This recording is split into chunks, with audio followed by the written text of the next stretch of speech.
સુરતમાં લોનના બહાને છેતરપિંડી કરતું એક કોલ સેન્ટર ઝડપાયું. સાયબર ક્રાઇમ પોલીસે એક ઠગને દબોચ્યો. સુરત શહેરમાં લોન અપાવવાના બહાને નિર્દોષ લોકો સાથે છેતરપિંડી કરતી ગેંગનો સુરત સાયબર ક્રાઇમ પોલીસે પર્દાફાશ કર્યો છે. પરદત પાટિયા વિસ્તારમાં ધમધમતા આ ગેરકાયદેસર કોલ સેન્ટર પર દરોડા પાડી પોલીસે એક મુખ્ય સૂત્રધારની ધરપકડ કરી છે, જ્યારે અન્ય એકની શોધખોળ હાથ ધરી છે. પ્રોસેસિંગ ફીના નામે ખેલ. ઝડપાયેલો ઠગબાજ પ્રવીણ ચૌહાણ અને તેનો સાથીદાર લોનની જરૂરિયાતવાળા લોકોને ટાર્ગેટ કરતા હતા. તેઓ સૌ લોકોને સસ્તી અને સરળ લોન અપાવવાની લાલચ આપી વિશ્વાસમાં લેતા હતા. એકવાર અરજદાર ફસાઈ જાય એટલે પ્રોસેસિંગ ફી અને અન્ય ચાર્જના નામે હજારો રૂપિયા પડાવી લેતા હતા. રૂપિયા મળ્યા બાદ તેઓ લોન અપાવવાના બદલે સંપર્ક કાપી નાખતા હતા. પોલીસ કાર્યવાહી અને મુદ્દામાલ.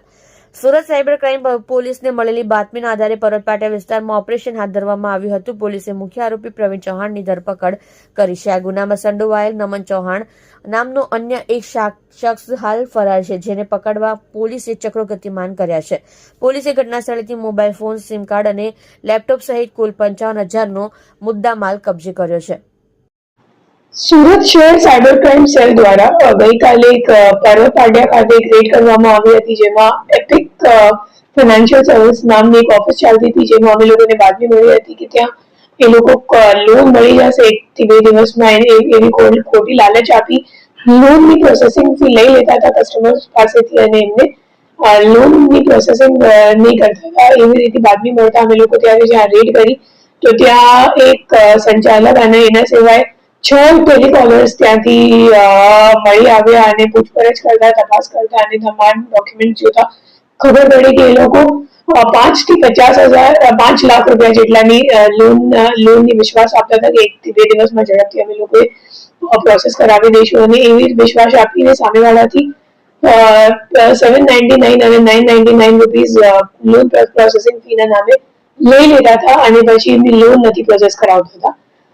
એ જે ટેલિકોલર્સ છે એમને દર દિવસની ટાર્ગેટ્સ આપવામાં આવતી હતી અને એ માહિતી એ લોકોએ મેટા એડ્સમાં એડ ચલાવીને કલેક્ટ કરતા હતા. તો જે લોકોને લોન ઇન્ક્વાયરી કરવી હોય એ લોકો એડ પર ક્લિક કરે અને એડ પર ક્લિક કરવાથી તમારું નામ અને નંબરનો ડેટા એ લોકો પાસે પહોંચી જાય અને પછી એ લોકોની લિસ્ટ બનાવીને એ લોકો તમામ ટેલિકોલર્સ વચ્ચે વેચણી કરી બધાને ટાર્ગેટ આપવામાં આવતી હતી કે તમારે આજે 100 કોલ કરવાનું છે કે 200 કોલ કરવાનું છે અને એ મુજબ આખી પ્રક્રિયા ચાલતી હતી છેલ્લા 6-7 મહિનાથી.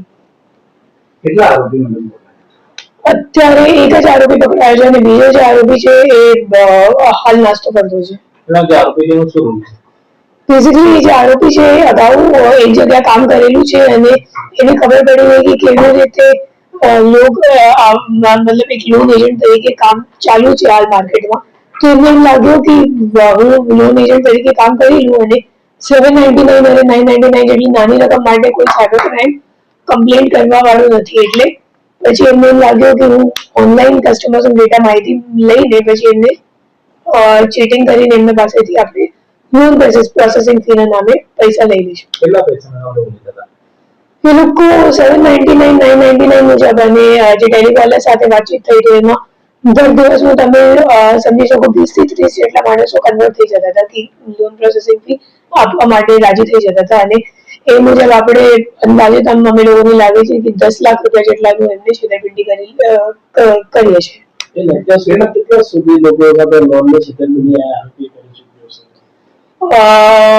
મહિનાનું એમ લાગે છે કે 600 થી 700 જેટલા વિક્ટિમ્સ થઈ શકશે. તો અત્યાર સુધીમાં 3000 જેટલા થશે, 3-3.5 કેટલા સમયથી ચાલતું? 6 મહિનાનું તો કન્ફર્મ થઈ ગયું છે કે 6 મહિનાથી ચાલે જ છે.